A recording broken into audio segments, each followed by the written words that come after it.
Good morning. Welcome to Flat Earth Early Bird number 2710. I'm your host, Arwin.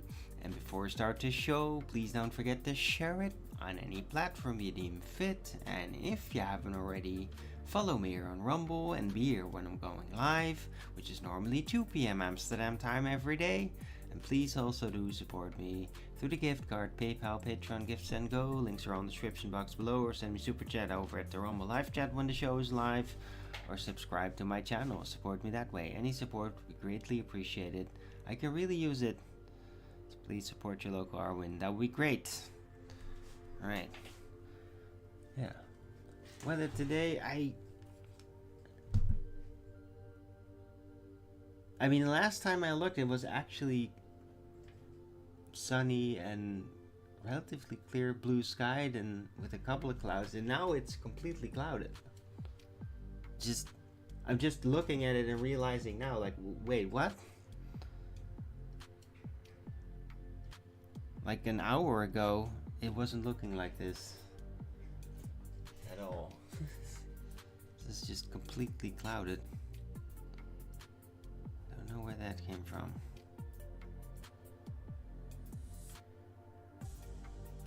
Because it was kind of hot here in the room, so I had to, just went downstairs, continued my rest there, and that worked great. But now it's so clouded again, so I don't know, man. The weather just keeps changing around a lot.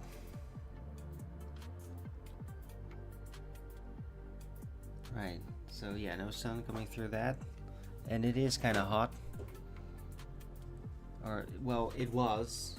Now it's not so much.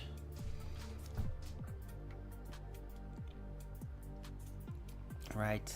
It's not been any rain really. I mean, yesterday I think it rained for just a little bit. But I didn't like consciously even notice. I just noticed that afterward it was a bit wet.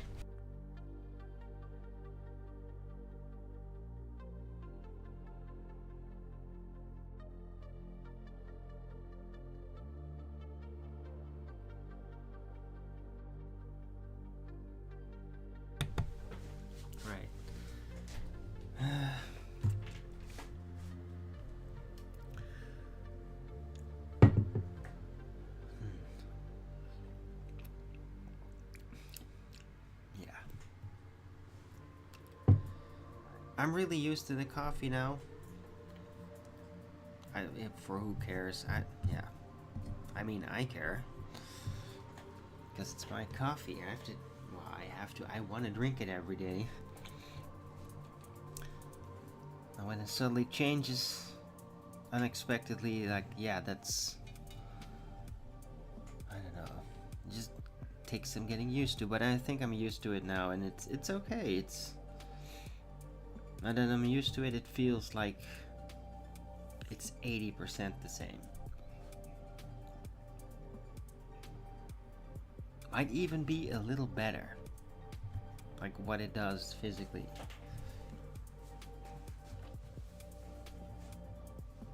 Because with the other coffee, which I really liked, I did sometimes get kind of sickish from it, or like, I don't know. Not nausea, but just like bowels upset a little bit or something. Like that happened with that coffee sometimes. It's not every time, thank God. It's not that kind of coffee, but it would just happen. But with this coffee, I haven't had that at all. So maybe there was something wrong with the other coffee for a while. And I don't know, something might have creeped in. Like, with especially organic coffee plantations, I mean, things can literally just like start to gradually influence. Like the soil might be some kind of fungus that's doing something unexpected. That's not necessarily really even toxic, but it's just like changing things a little bit. I mean, I think those things do happen, potentially. But yeah, this coffee's good. I like it. Ah.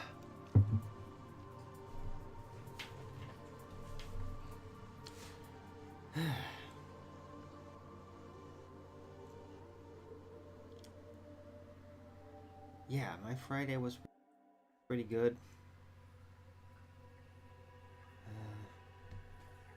There's no Owen Benjamin this time.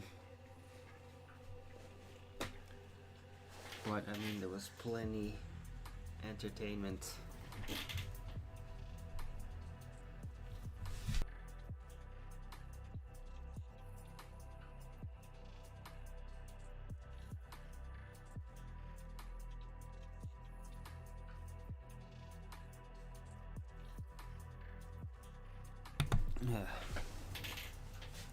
For some reason, I am a bit sniffy. But I mean, yeah, I mean, it's not really strange. Like when the temperature just keeps going up and then suddenly going down again, and then, yeah, the sudden climbs and sudden dives in temperature. Like that sort of thing gets me kind of sniffy, it seems. But I mean, it's not even that bad. It's just I will sneeze a couple of times and I'll get like a runny nose for just a little bit. It's not like a full-blown cold at all, because full-blown cold, like this runny nose, like doesn't stop and sort of. But that's very different. And yeah, and other symptoms. So it's not that. It's just a yeah. I don't know. Yeah, physiological response to temperature change. I don't know, a transition side process or something.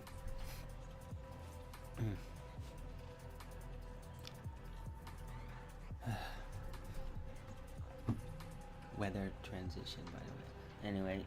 Anyway,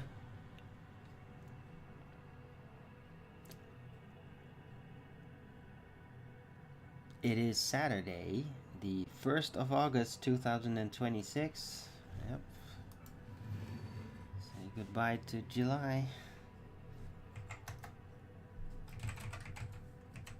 Temperature is 24 degrees Celsius with 43% humidity, 6 kilometers an hour wind, and 7% precipitation. So yeah, cool down a bit. I mean, it still feels warm though. I don't know. And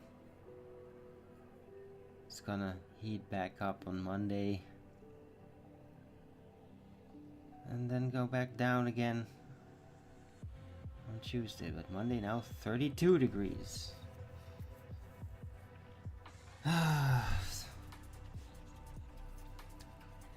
So there's a heat boost coming again. Alright, anyway, that's for the weather here in the Netherlands. I have no idea, like, what? Is it swing around like that in the United States? Or like in Eastern Europe? Like, I wonder. I don't know. I'm just noticing what's happening over here. And I mean, it's not super remarkable, but it is kind of like the patterns do stand out. Because I mean, it's not usually so spiky in the temperature shifts. But I mean, it's not insane or anything. It's not like it's going from scorching hot to freezing or something. So it's not like, whoa, this is really worrisome and unnatural or anything. No.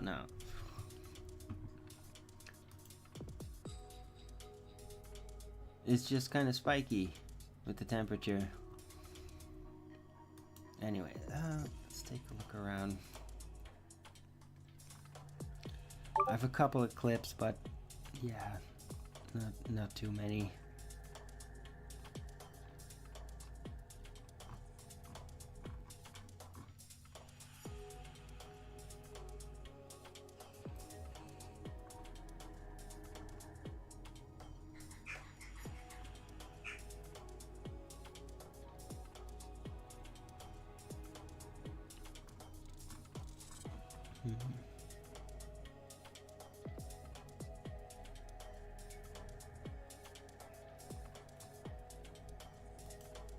Okay, what is this?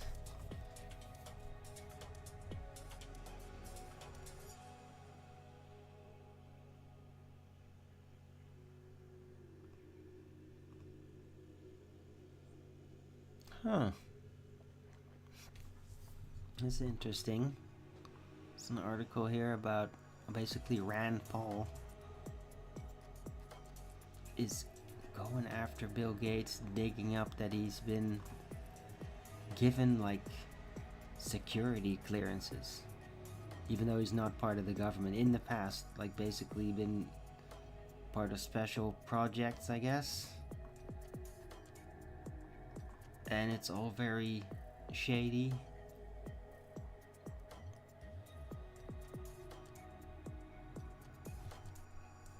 But apparently had top secret clearance.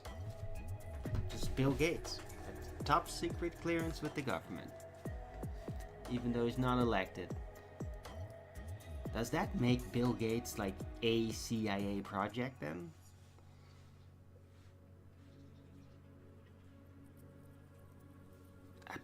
Just thinking out loud, I mean...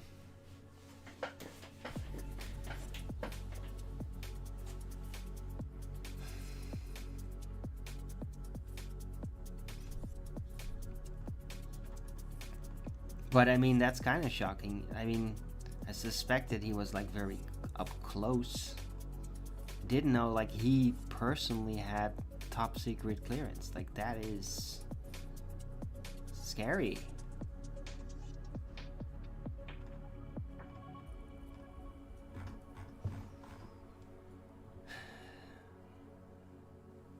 And I mean, it should be scary to the American public because he's literally not an elected part of the government.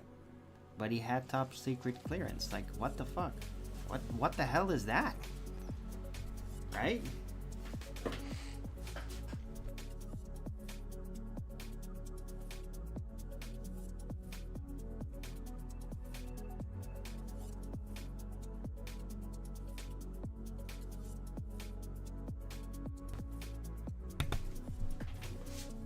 Alright.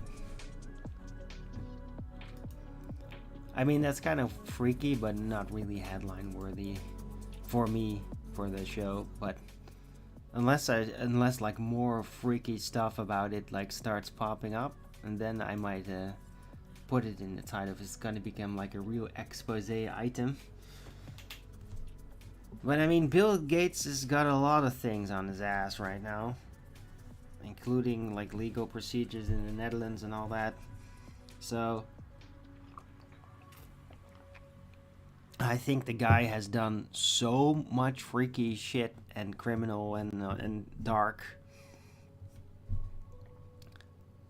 is going to be surreal. Like if it would actually all get top-sided, all of it, that would be just like mind-boggling. Where normal people would look at that and then seriously wonder like, how can you even keep track of all of this shit?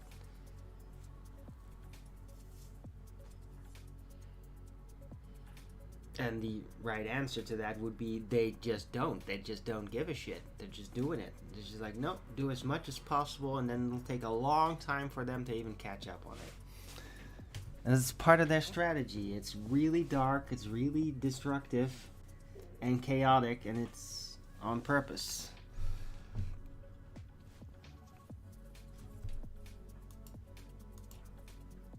What's this?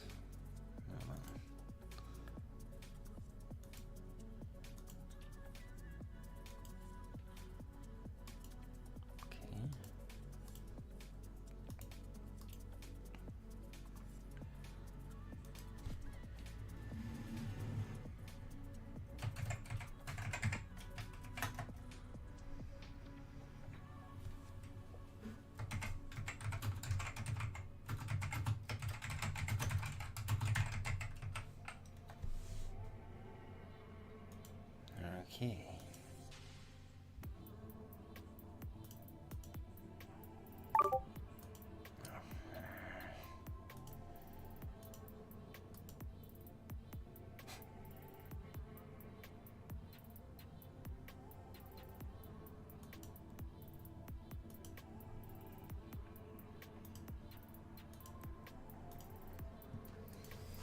Right.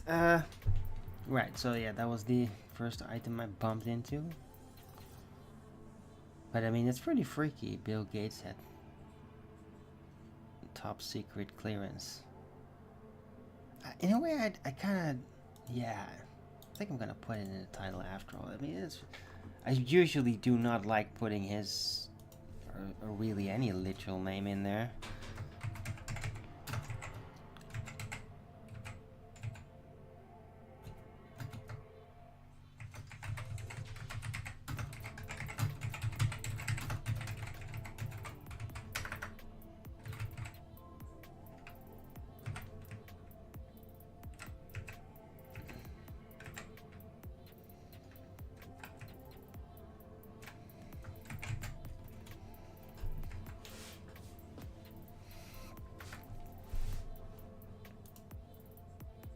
But I mean, that is one of those. Yeah, I think it's good to put in the title. Like, just hey, did you know this? Like with everything that everybody's pretty much seen now about Bill Gates, like how insane is this? Right? If he was just a harmless, enthusiastic, human-loving and philanthropist old man, then it would be like, okay, so yeah, top secret clearance. I guess they needed him. But now what you really know about him, it's like, okay. That's the guy that's gonna be able to look in all the secrets that literally are nobody's allowed to look into? This guy? What the fuck?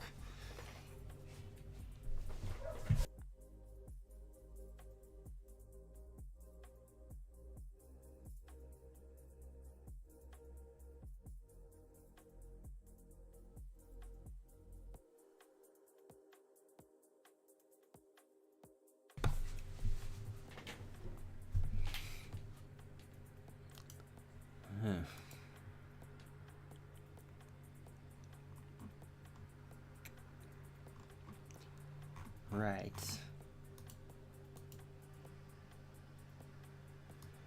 So yeah, that's one thing. Let's see what else.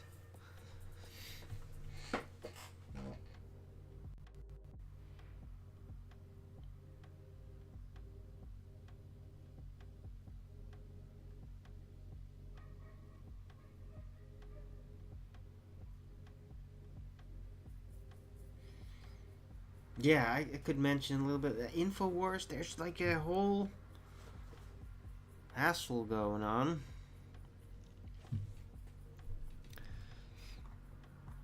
Because it's like people's opinions are shifting. Like, I think that Alex is. Like, there's like now this division between him and Roger Stone. And, like, I mean, nobody really cares that much, but they are like. I've seen Roger Stone like appearing and just sharing his views and all that and doing his influence for years, so. But there's now a division! Because, I mean, the whole Trump movement, like, whatever you would have thought of it before, it's turned into like a cult. It really has, and it's a very pitiful development.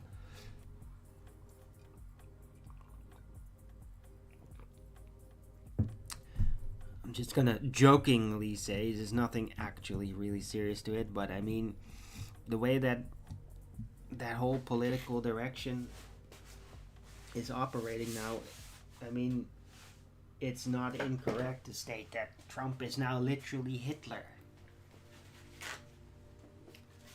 Because it's just starting to be like that with the censorship and the criticism, and it's like, oh, you're not on board with what has been decided to do, then you're an obstructionist.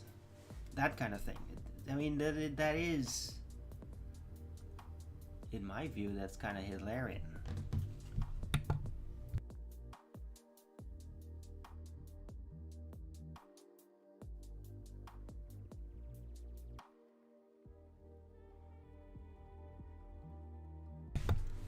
And it's also just really out of place. Because, I mean, the whole war on Iran is completely unjustifiable. Like, all of it is really unjustifiable. Like, they're doing things because of reasons that are vague at best, and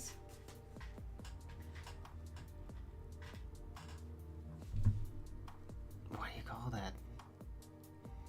Conquest oriented? Potentially. And so it's like, this is not in anybody's interest, what they're doing. And like, financially, the entire world is suffering under it, not just the US, because it's causing the energy crisis.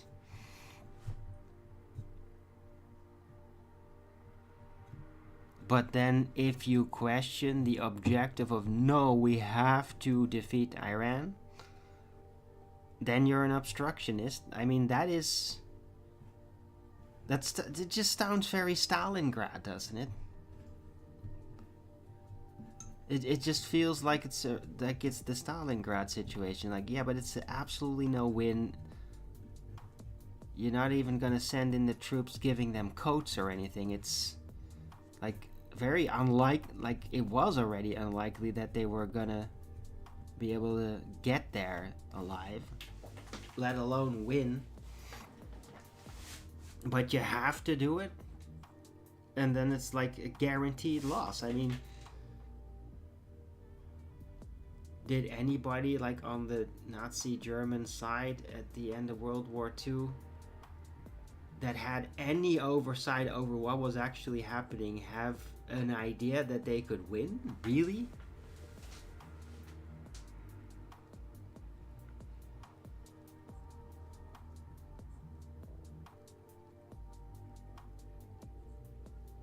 I think they just all kind of like went on a bluff. Like, now talking about World War II, like they just went on a confidence ride. It's just like, no, Hitler will figure a way out. He always does, and he's such a special boy, and that's what you get, right? That's because of the whole hierarchy system of it, the whole Führer system. Like, people will just start to think like that. It is like imperial worship. But Hitler, he just was freaking obsessed with it, and it's like something that was unattainable, but he couldn't prevent himself from inculcating it. Like it's impossible. I'm going to do it though, and I'll succeed. Like, no, you won't, but you can't let it go. I mean, it is very similar. It is just like that. It really, like, this is like Trump's Iran. It's like Hitler's Stalingrad. It really is. You just can't let it go. Destroying everything for it. And the future. Especially the future. Right? Like, pragmatically, practically, Germany was completely ruined because of Hitler's obsession with Stalingrad. And guess what's going to happen to the US?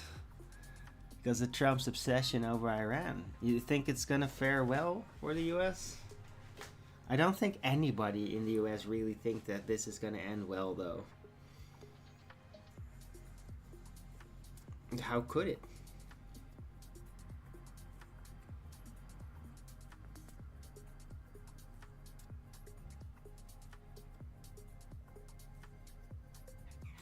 What a crazy time.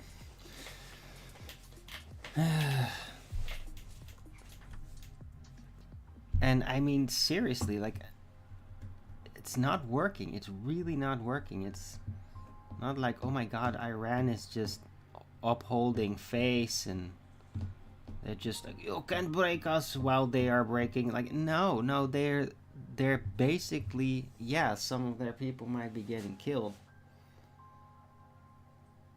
And they'll definitely take note of that. But I mean, there's a lot of them, and a lot of them are also competent. That's the big difference. I think there's like a higher competency rate with the Iranian population. It's like they're more capable on average, and so it's not like, oh my god, we just lost the one guy that actually gets it. Like, no, I don't think they have that typical issue, which has become kind of a Western issue, because the competency rate in the West has very measurably gone dramatically down.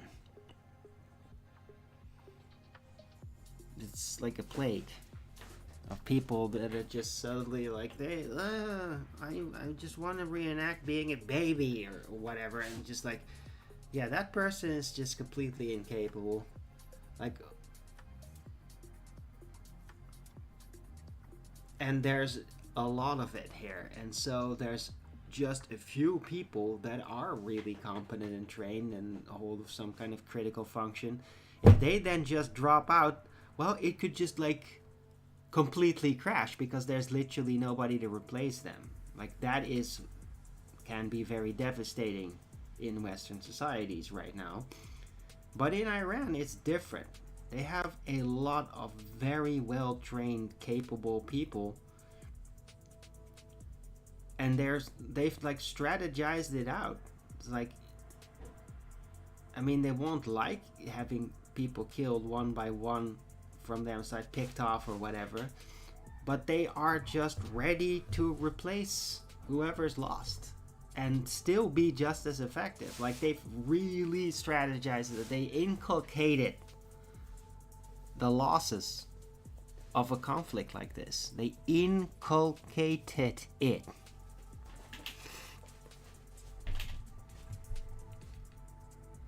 Which means that it's basically not gonna have any kind of detrimental influence,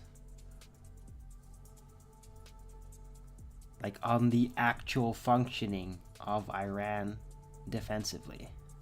It's not gonna make it decrease. There's no critical points, and that was like their entire power. Like, the Pentagon, all that, knew that.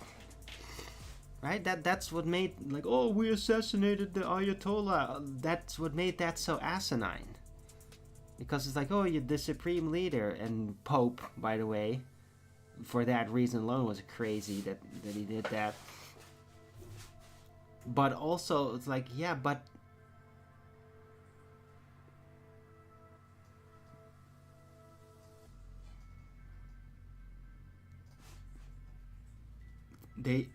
Trump literally thought that if he picked off the leader, that Iran would lose control and would like go into reforming and all that. And he really thought that, and even though it was known that they don't operate like that.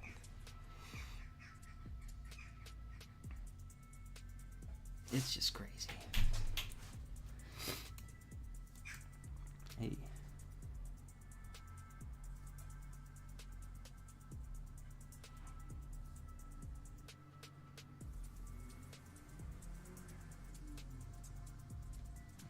Goody.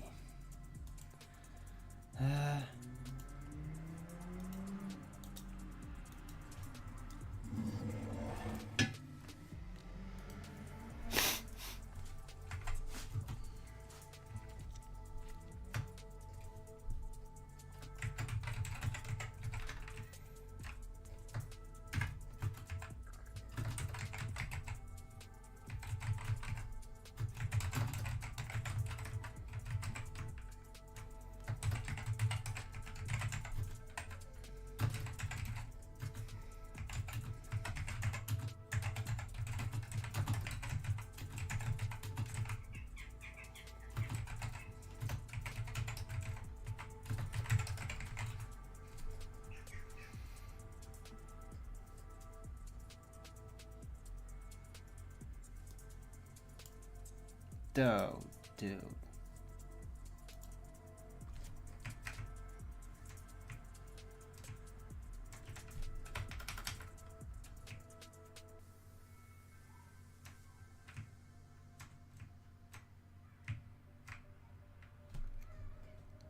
Yeah, let's put that in there.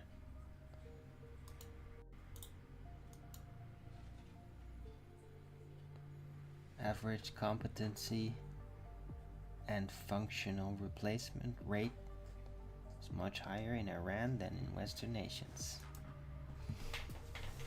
Yeah, and that it's really just about like the quality of the breed and like and the program.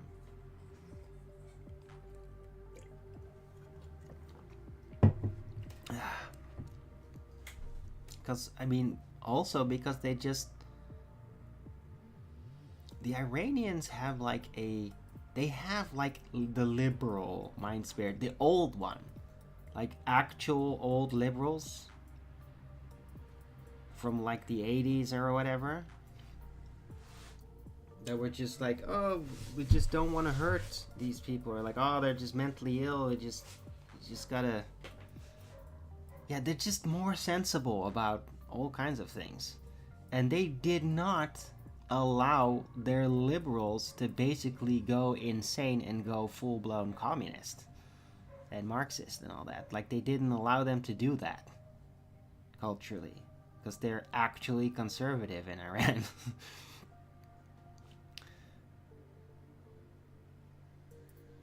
And because that happened in the West has done a massive damage culturally, spiritually, and is, in my view, logically responsible for the lowering of the average competency and functional replacement rate. And it was even like almost played into on purpose with DEI hiring policy. Right? Because outside of, oh, the native population gets less chances because of that. Like, yeah, of course. But also the competency. Yeah, it goes down because of that on average when that's being applied more, because people are just not really competent because they're not being hired based on their competency rate.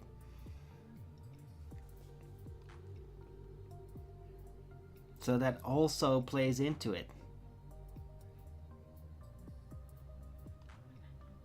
Because, I mean, in the West, with this beast system, with this neo-feudalism, people that are actually competent are being burdened unreasonably and shamed, while people that are disruptive and like blatantly idiotic and like have damaging habits, they get glorified. They get all the algorithm, they get sponsors. There's like, I think there's like CIA type fund, like secret project funds that literally fund degenerates on purpose, like online.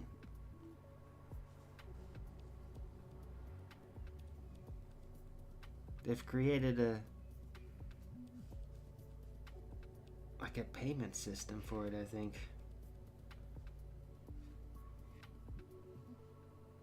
They just want it. They want more degeneracy to keep down the competency rate. Because then it's all much tighter, we're more dependent, and then more malleable when it comes to giving in to top-down decisions. That's all part of neo-feudalism.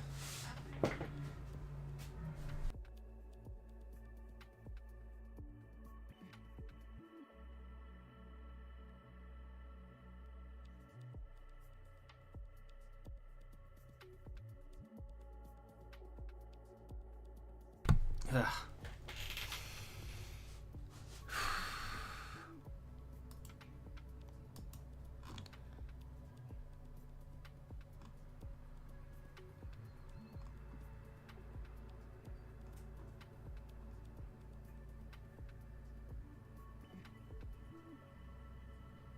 Yeah, and I mean, oh god, the whole situation in South Spain, just freaking hordes pouring in from in Morocco. basically crossing over it with so many of them, and like I've already seen videos where they're like literally just trashing villages. Like, what the fuck? So it's not just like, oh, we're just gonna be in the way and like, or take houses. No, they're like just trashing everything. I mean, what the fuck? That's not migration. Yeah, migrants don't just, oh, hi, let's burn down this whole village. Like, when a giant group of people come in and then burn entire villages, that's not a migration group, if you know what I mean. That's called a hostile army. Right? They might not just have like swords and shields or whatever, but I mean they can still do tons of damage, as is quite evident.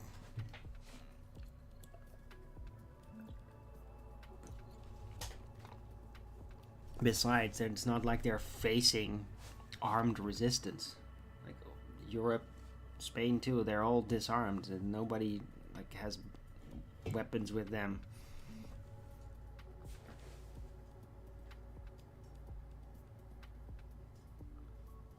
So yeah, but if they were armed, well then they'd have to go in literally like with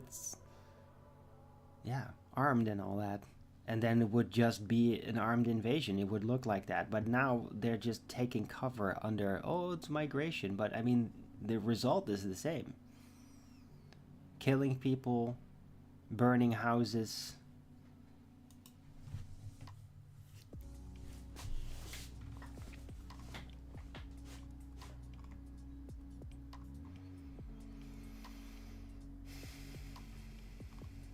And in the meantime, like, I mean, the Spanish government is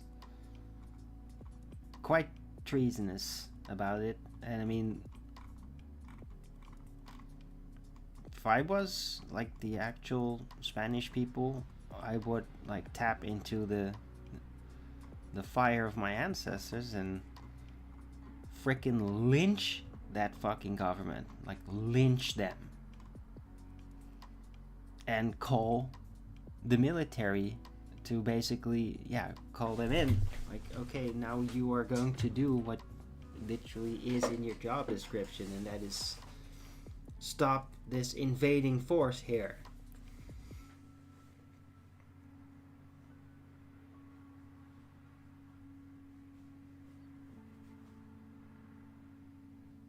So yeah, we'll see if that happens. We'll see if the Spanish people can muster it, or if they're just too comfortable.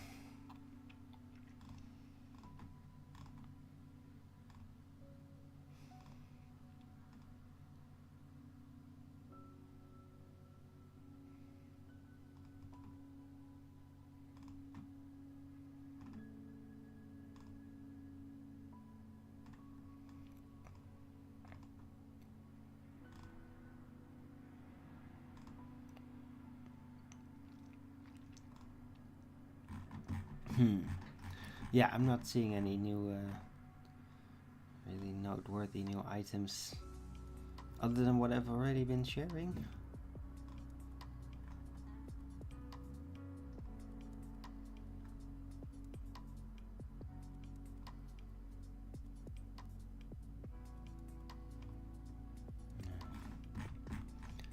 Right. Hey, Bill Nye the Science Denier. Good to see you. I haven't seen you in a while. How you doing?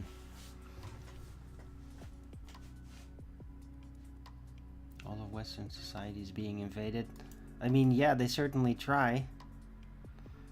But I've been starting to see like clips that I don't necessarily post in my feed of like more people all over Europe, like they're realizing that like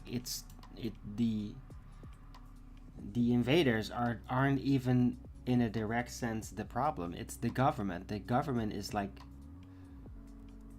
has organized this to happen, and they're not holding up their contractually obligated end of actually defending the country and using proper measures, etc.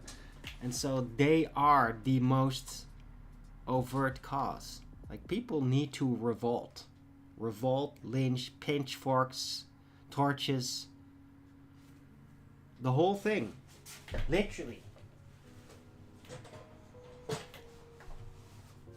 They kept pushing it, and I don't see why people like don't understand that they were always going to push it to this level and more.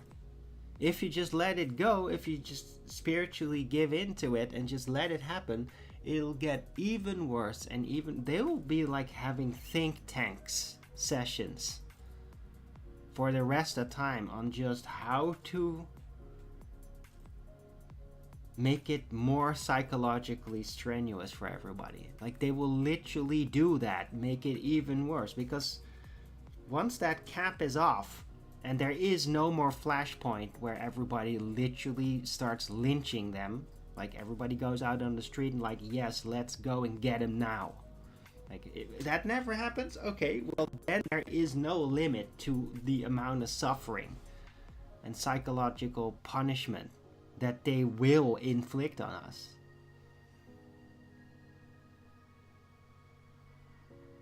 And hey, there's one guy on the internet that's been trying to warn everybody about that for, 8 years now? It's called Arwin. I mean, there's clips of me saying exactly this. Well, all since episode 82, all the way back then.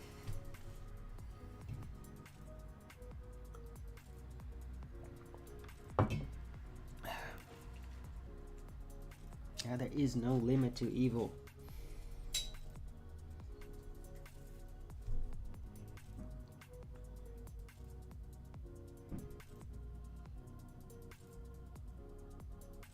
Right? In the end, doesn't really matter what happens. The good must always set the limits. It's one of the defining traits of good, is that limits are set and kept. That's what good does.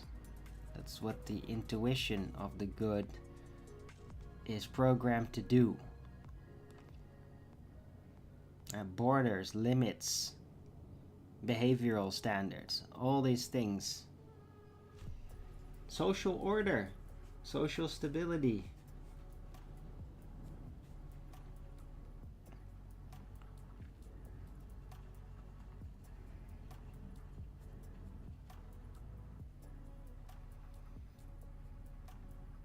And yeah, when everybody just lets it go, you end up with another feudal system of maniacal, evil, sadistic bureaucrats and slavish, delusional, manic slave class that are very weak and like delusional people that think that they're nobility when obviously they are not, and they look the opposite. Like, that's then gonna become the normal slave class. It's quite insane. And yeah, I mean, people underestimate how deep the darkness will tap with people, and it's already out there. Like, dude, I was like part of the goth scene and all that, and goth has always been like pushing it a little on like when it just becomes really fucked up, and when is it still art, and when does it actually become ugly. Like, that was just there's a whole thing about it. There's people out there that do things to themselves in appearance and all that, and overall, where they just completely let go of normal human perception, and they start to look really fucking gross and scary. Like, it becomes scary, where they just, well, that's what people say, that's demonic. They look demonic. It's completely unnatural, and like self-mutilation things, and just where they just decided like, okay, I can't look beautiful according to the ideal of society, so I'm going to do the opposite and make that more amplified. And it's just horrifying.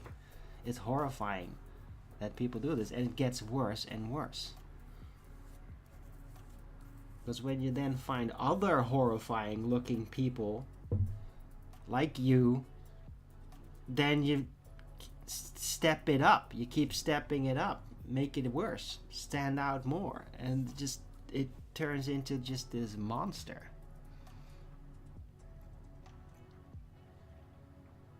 Yeah. And the more you become a monster, the logically, totally, everybody knows, the competency rate of these individuals become basically non-existent. If a person looks like a complete freak, they're not going to be able to do anything. Even basic things. They're like not going to be extremely unreliable. Like, that is just a statistical fact.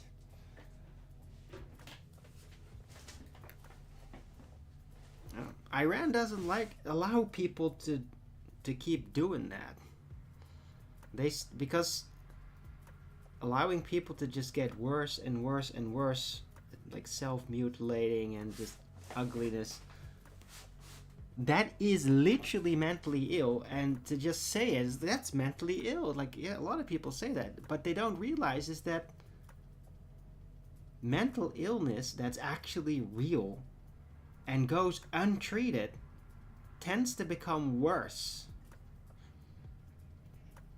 And that's what's happening to these people. Like, they're going untreated. When people had this sort of behavior way in the past, like even in the 70s and all that, in the 80s still, they would be kind of like, okay, we're gonna give you a special recuperation program so that you like get this craziness out of your system, because you're doing damage to yourself. And often those people, when they're in a calm mindset, they will admit like, yeah, I'm actually damaging myself, but I don't know why I'm doing it. So it's like, yeah, it is a mental illness and it needs to be medically treated and then stopped and kept away from society so that it doesn't rub off its insanity on some other unwitting person that's really open for change and then doesn't realize like this is total madness. Because it spreads that way. Other people are like, oh, well, that's a thing that people do know. I'm going to do that. But that's completely insane. Didn't everybody tell you that's like the sickness of society and you shouldn't do that? Well, some people just don't even get told that and they just start doing that and everybody just lets them, and it's all madness. You can't inculcate, you can't incorporate mental illness in society and expect it to stabilize, that they can just find a place in society stable with the mental illness, because the mental illness isn't stable. It's gonna get worse. You can't just take mental illness and then declare that it's not mental ill, it's just misunderstood. No, it isn't. It is mental illness and it gets worse. It's not misunderstood.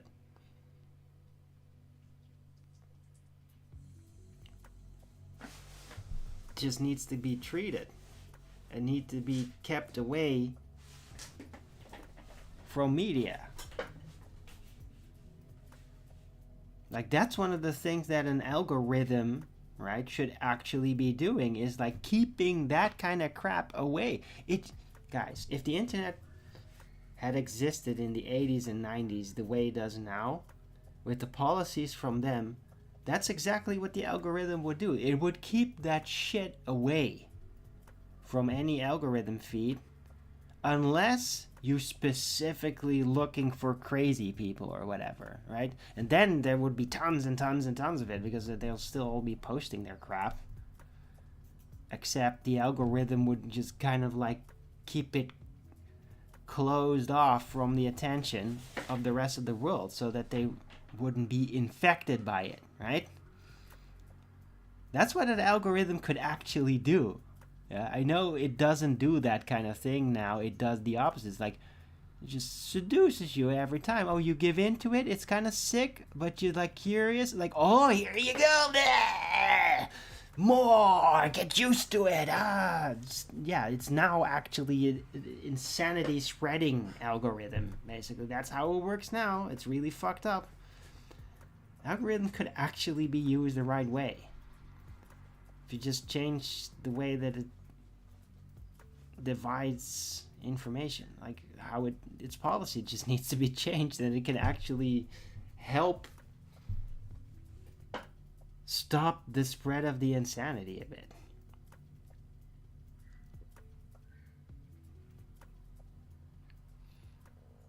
Anyway.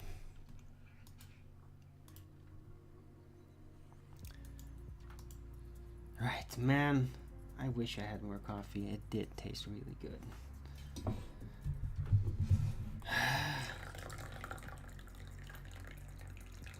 Hope everybody's appreciating the show.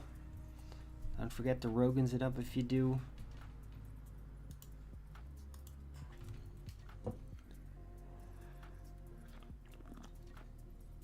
Yeah.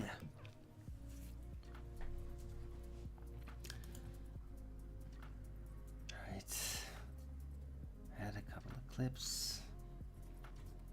Take a quick look around.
Whoa.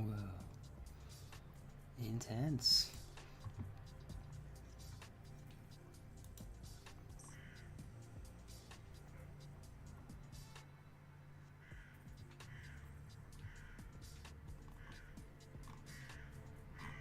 Yeah, I'm not gonna pause this. It's good to bump into that sort of thing, though. Are those crows outside? Yeah. No, there's like a old crow family out there. And one of the crows has, I think, like a bit of a growing up problem. He's like obviously an adult, but he's like, but feed me though. He won't stop. And apparently daddy or mommy crow is a real enabler because he just keeps doing it. Because I think that's been going on for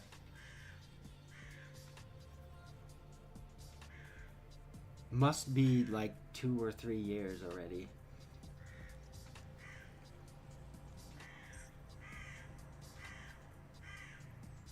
It could also maybe it's actually not like kid crow, but rather like granny crow. It could also be that he's like kind of old and demented.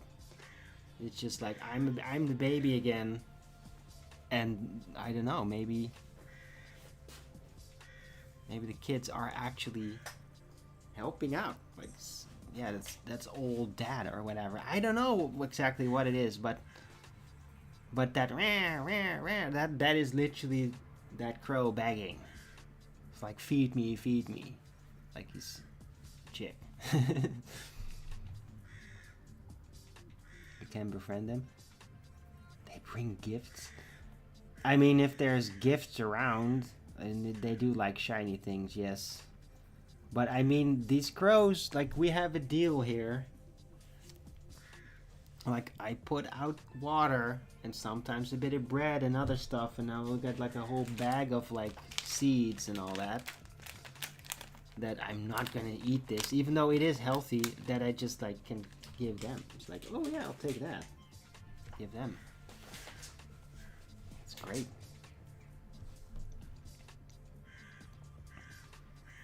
And so I do actually give them fresh water, especially when it's hot. I do it all, and they absolutely appreciate it. Like, these crows know. They also, like, in the earliest morning, they often just come by and just want me to know they're there. Maybe it's like, hey, we're here. You want to give us food right now? It could be that. But I mean, they're not super tame. As in, you can't just like put it in your hand and then expect them to like pick it out of your hand. It's not like that. But yeah. To be fair, I kind of find the crows a little bit annoying because they're so loud.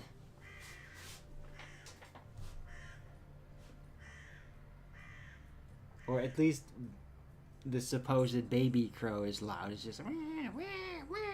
And it's very loud. That's why you heard it even through the mic here. Really smart? Yeah, but they are really smart. But if you're really smart, you can also become really lazy. Like, the thing about being really smart is that you can also act like you're really dumb and then work on somebody else's sympathy. Yeah? Crows have Jews too. If you know what I mean.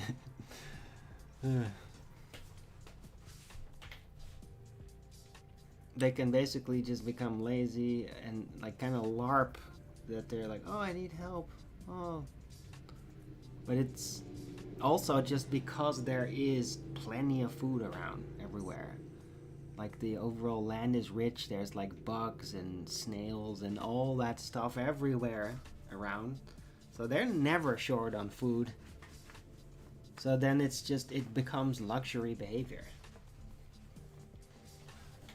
Right? If they would really be hungry, they wouldn't have time for that kind of nonsense. They'd just be searching and searching and searching. Much more actively. It's pretending to be dumb for sympathy is what immigrants do. Yeah! They do that too, yes. Especially when it comes to very liberal-looking white women. That's a very neat trick that they have, and it's incredible that a lot of white women still fall for that shit. And I mean, hey, if you have like a chaperone, that's perfectly fine. You can have like your moment. But I mean, somebody needs to take note. Like, you need to be realizing that there is a risk. It can totally turn around and you'll never get that nice act back then. And I mean, those women need to learn that. Preferably by being told and shown it before they make that mistakes personally. Anyway.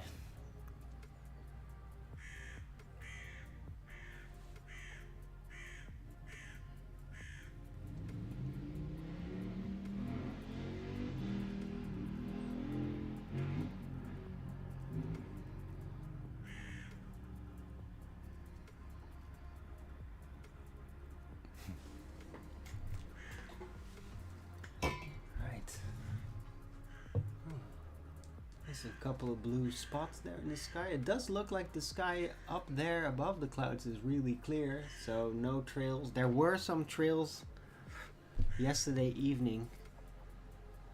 That was annoying. Like, it's evening. Why are you even doing that? But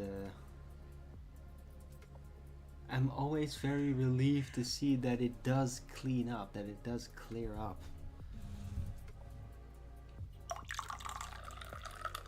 Sometimes with these trails, I just fear, or I don't know, it's just intuitive. Like, I fear like it's not gonna clear up. That's just gonna keep hanging there and it's gonna be hazy forever. I don't know, that's maybe sort of a weird dream, nightmarish scenario or something in my mind. Or it used to be at one point. But because of that internal strange overreaction, every time that I do see like, oh, super clear blue, I'm always like, oh, thank God. Literally, I just, my inner spirit just goes, want to like do a prayer to God, like, oh, thank God.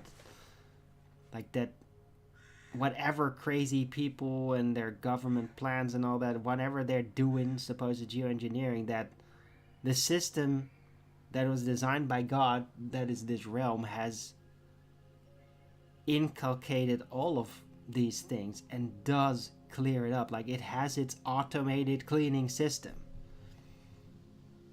It has to. 'Cause it's cleaning up every time.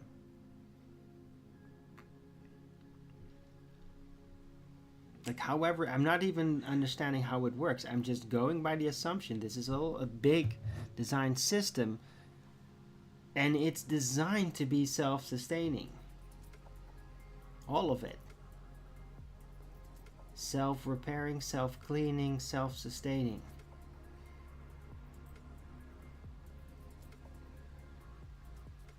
And we're in it.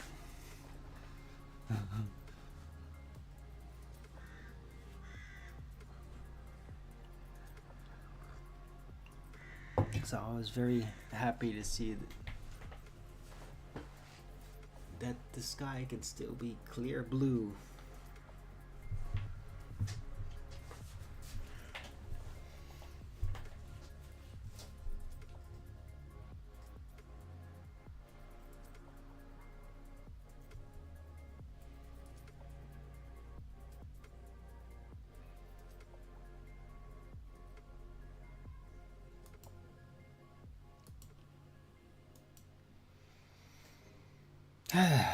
Anyway, hope everybody's having a great weekend.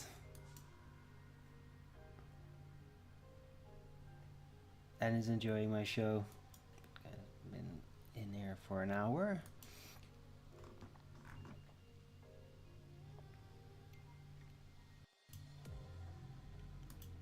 Only got 2 clips.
The crow's just never shutting up, is he?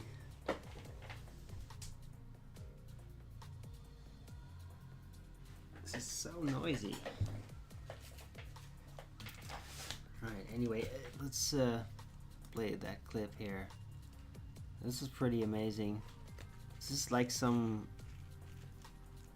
weird flood and sort of landslide thing, but it looks amazing. It's like, I'll just check it out. This is in Oslo, apparently. I read in its comments. They put it here. Yeah, this is the last march of the Ents. That's really trippy.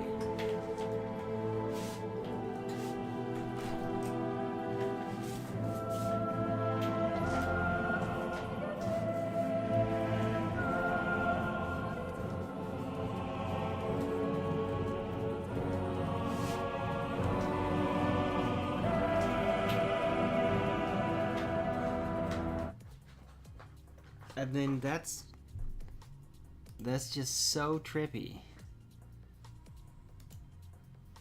Incredible. Yeah, I needed to share that. I mean, that just makes you think, like, what? So, dude, if you were like on like heavy mushrooms or something and that would happen, you would think like, oh my god, the force just came alive and they just marched over there. Because it does, they all like go straight up and everything. It just looks, wow. How does this happen? I'm gonna play it again.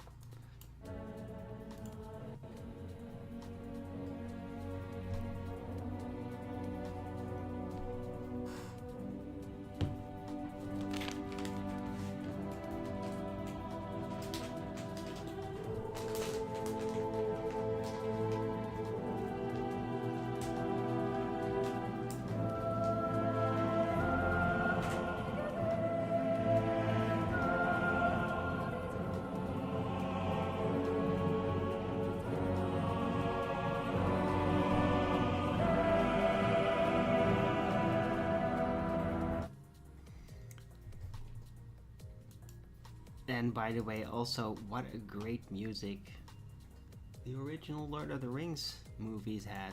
What a great classical score that was. It was all original. And I mean, it's really grown like a fine wine.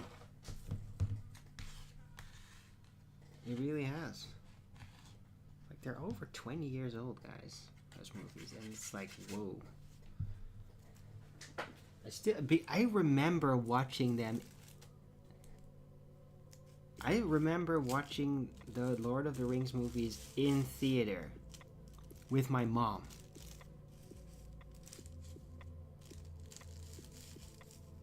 Really. That is just an incredible realization to me. And I mean, like, she died in 2006, but she still got to see the whole Lord of the Rings movies. And I mean, she was like a big Tolkien fan. I got that from her, basically. Named Arwen after Lord of the Rings, like, by my mom.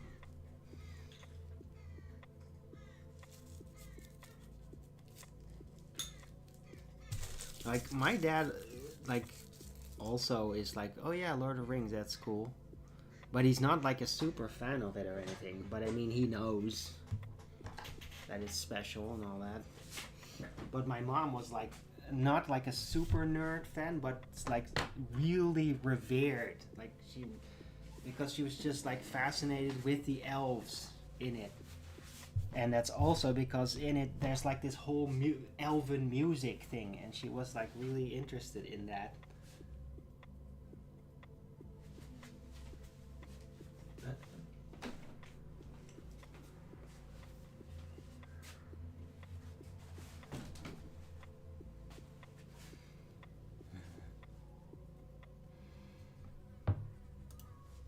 damn it, stupid fly here, piss off.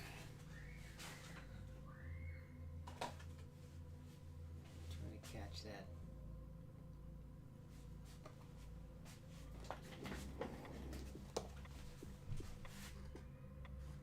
There you go.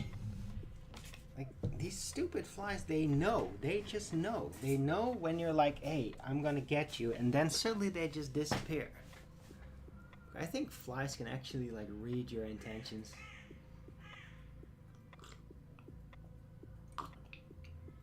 And to a certain degree, so can mosquitoes. Like, I think that insects actually read, like, the energy of people and work with it, respond to it.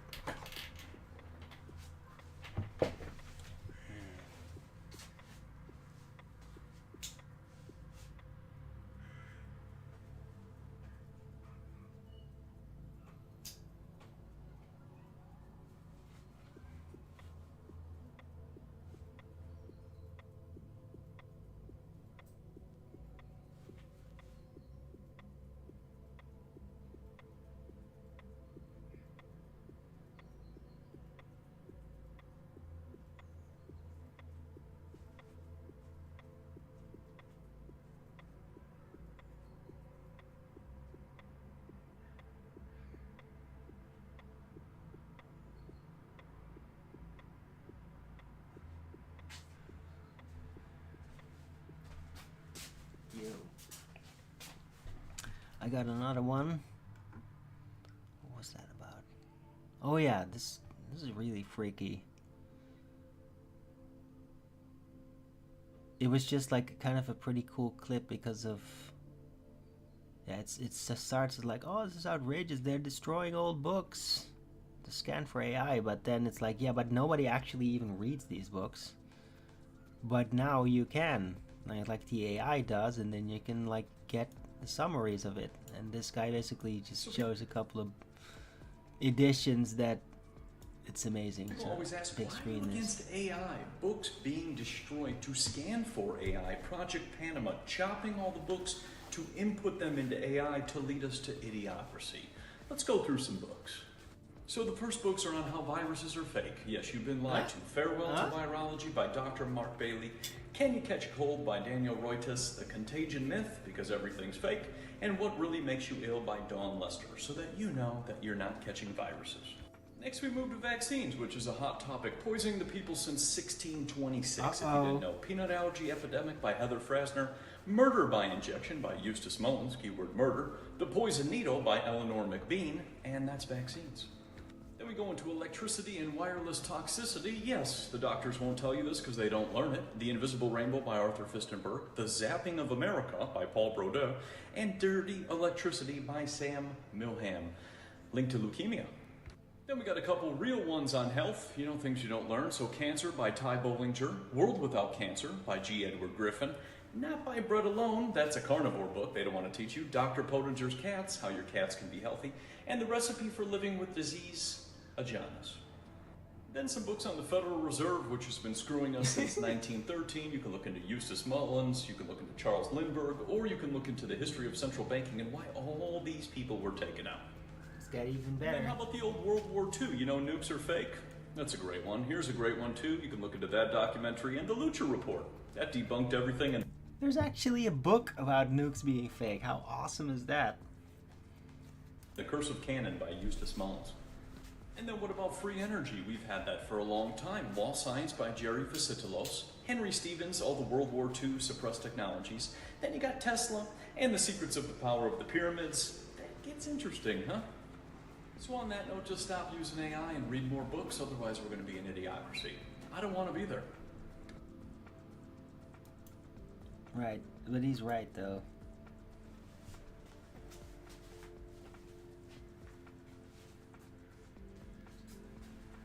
I mean, if AI are destroying books for that, they should just also just, I don't know, make raw PDFs out of it and have that available, at least.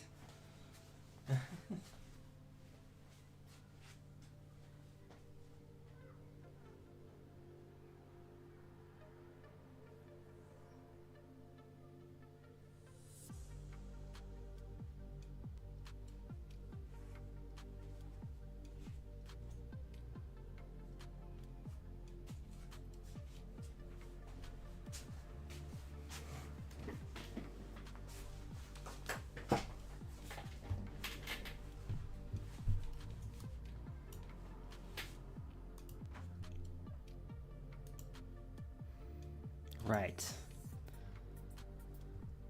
So yeah, that's it for the clips. Just had to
what?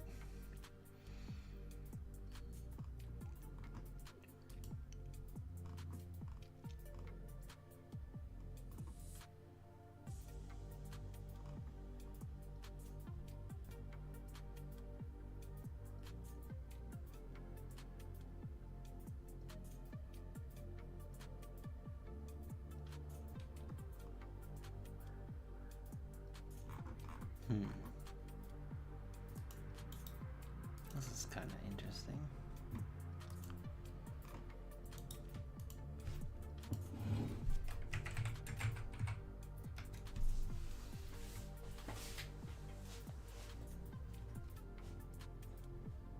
About the Nile, the river in the Nile in Egypt. The Nile is really a weird river because it doesn't move. So if you go to Egypt and you go to, say, Komombo, which is a temple right on the Nile River, well, it was built 3,500 years ago on the Nile River. It's still on the Nile River. No river does that. Rivers move. They change course. So Komombo should have been destroyed by now or landlocked and really far from the river because it should have come out here by now. Should have actually come out through Libya. It should have been slowly shifting to the west. And it doesn't. It just stays there. It's the only river on earth that doesn't move. Ever. I don't understand this, but according to the Texas A&M study, there's a magma chamber that's rotating underneath Egypt, and somehow that locked the Nile in place. And it doesn't shift. Okay. 20 million years. Magma rotate. Yeah, I mean that sounds like nonsense. Nonsense, like, but I mean there might be there might be. It might be part of the architecture that they build things in a way to like lock the river in. That it's always like there might be energy flows due to architecture that are like even, well, like the pyramids really deep, right? And that is creating specific type of magnetic field or something like that causes the Nile to always like not go into a typical deflection, but just like stay on this course.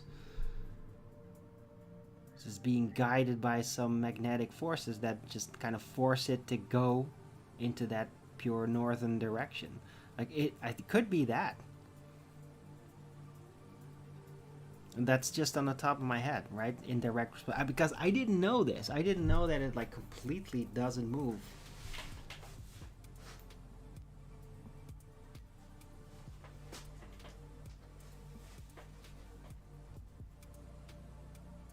But I mean, if it doesn't, it's definitely not some rotating magma chamber. That's total nonsense. But there might be some architecture that is like using electric charge and all that, and fields to basically force the river to go into that direction. To force it magnetically. That's what that's my immediate intuitive conclusion.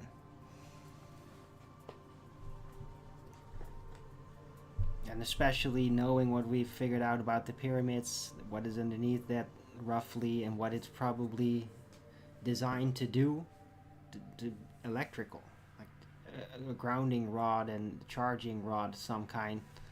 So if there's that in the pyramids, then who knows what else is down there that might have been specifically designed to do that, to pull that Nile River into that pattern.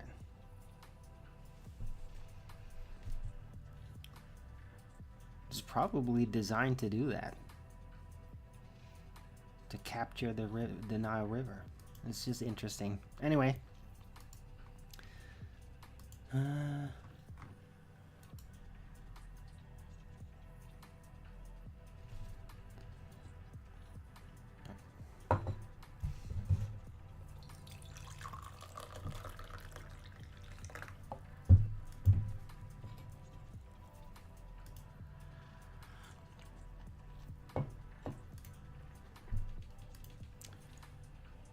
right. Yeah, it's nice to see Bill Nye the Science Denier in the chat for a change. Because, I mean, Bill Nye the Science Denier is like one of my steady watchers from like since a decade ago.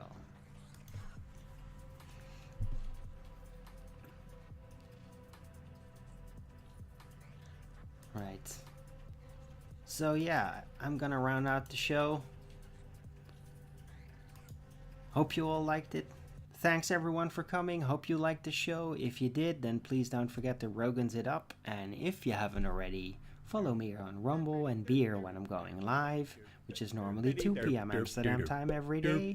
And please also do support me through the gift card, PayPal, Patreon, Gifts and Go. Links are on the description box below, or send me super chat over at the Rumble live chat when the show is live, or subscribe to my channel. Support me that way. Any support would be greatly appreciated. I can really use it. Please support your local Arwin, that would be great.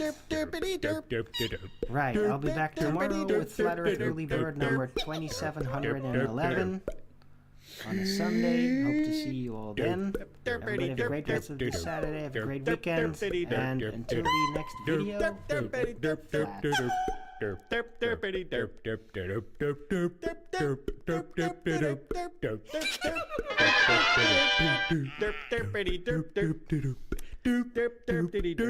flat.